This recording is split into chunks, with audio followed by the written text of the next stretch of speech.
Ilang metrong bahagi ng kalsada ang nasira naman sa Iligan City dahil sa pag-ulan. Sa Sulu, halos 50 pasaherong nailigtas matapos tumaob ang sinasakyan nilang bangka sa gitna ng masamang panahon. Makibalita tayo kay Von Aquino. Nagkukumahog ang rescue team ng Philippine Coast Guard kasama ang mga tripulante ng isa pang bangka para maisalba ang mga sakay ng tumaob na motorized pump boat sa Siasi, Sulu. Gamit ang mga salbabida at lubid, isa-isa nilang sinagip ang halos 50 sakay ng tumaob na bangka. Lumalabas sa investigasyon na hindi pala binigyan ng clearance ng Coast Guard na pumalaot ang tumaob na bangka. Nasa maayos na kalagayan na ang mga nasagip na pasahero.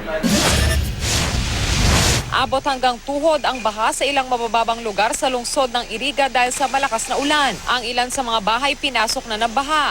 Dahil hirap ang ilang sasakyan na dumaan sa baha, may mga residente na pinilit na lang lumusong sa baha.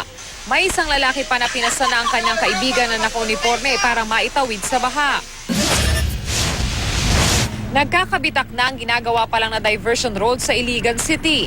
Dahil yan sa sunod-sunod na pagguho ng lupa na epekto ng walang patid na pag-ulan. Ilang metro na bahagi na ng kalsada ang nasisira.